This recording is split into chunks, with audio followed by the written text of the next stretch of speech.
With Star Citizen Alpha 4.8, Cloud Imperial Games is performing one of the most significant database resets Star Citizen has seen in years. Almost everything is being wiped.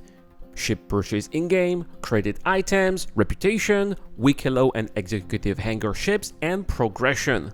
The only major exception appears to be blueprints, which are being preserved as part of a new crafting ecosystem. And while unsurprisingly many players are frustrated, the decision probably should not come as a surprise.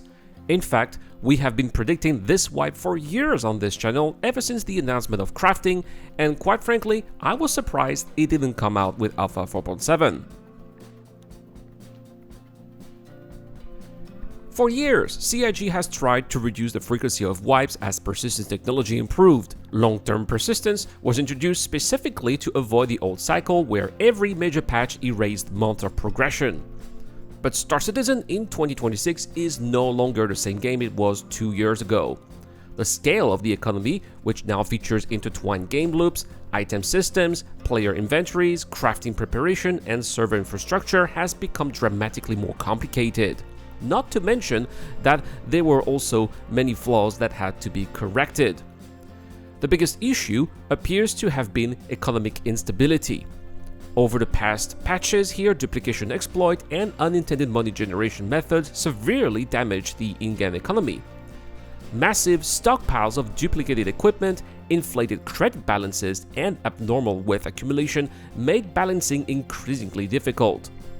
Eventually, the situation likely reached a point where incremental fixes were no longer enough.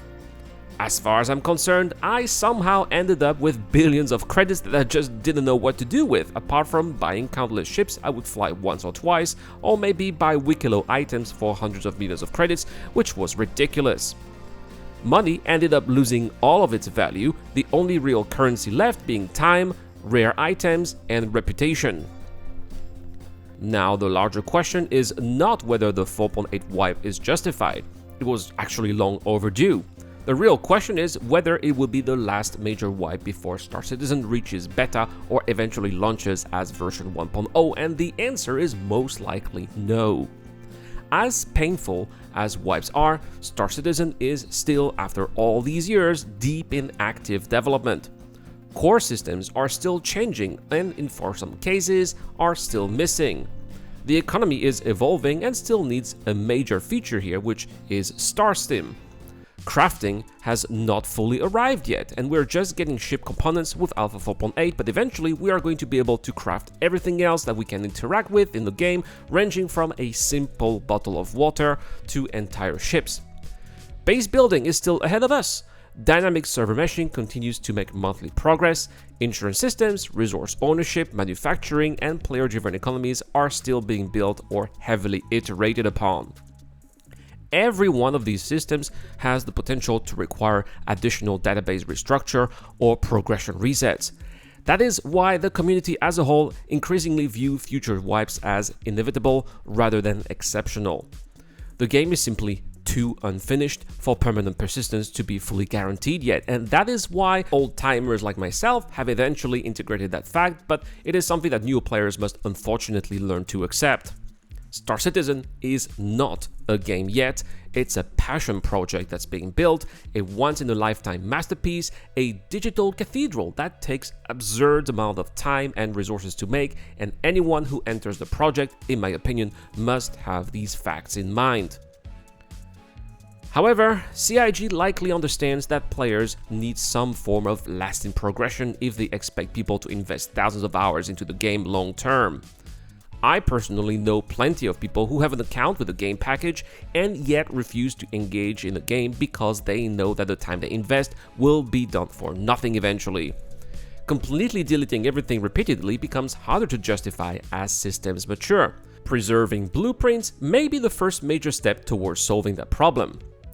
Still, players should remain realistic. As long as Star Citizen remains in alpha, wipes remain a tool the developers may need at any moment. If another major exploit appears, or if server architecture changes significantly, or if core economic systems are redesigned again, another full reset could absolutely happen.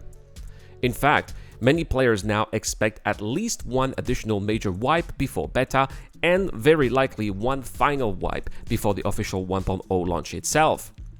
That final launch wipe, whenever it eventually comes, will probably be the moment where persistence truly begins to matter permanently.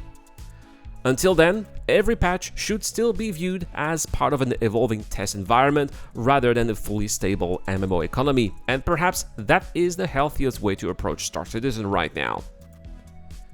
So yes, wipes are frustrating, losing progress always is, but they are also a reminder that Star Citizen is still actively being built underneath our feet. Systems are changing and foundations are being replaced, and the developers are still shaping what the final universe will eventually become. So Alpha 4.8 may not be the last painful reset player's experience, but it may very well be the beginning of a smarter and more selective account-bound persistence system for the future of the game, with the persistence of our blueprints, which seem to be account-related, just like anything else that shows in the My Hangar section of the RSI website. Anyway, that is all for this video, guys. Don't forget that we have a giveaway this month. I am giving away 3 prizes. I'm giving away a Drake Golem EOX, a link for GLEAM in the description. You will also get, if you subscribe to the channel and comment to any videos posted this month, a chance to win an Aurora Mark II, automatic access to the Wheel of Names for Patreon and YouTube members, who also have a chance to win an Atlas Geo. Guys, a big shout out to my Patreon and YouTube members as always, including Dr. Frobin, Zeo Crusher, Sokar Tarsisius, Ducky Tutorger, and Shadow Rise. I've been the Eradicator, and I'll see you guys in the next one.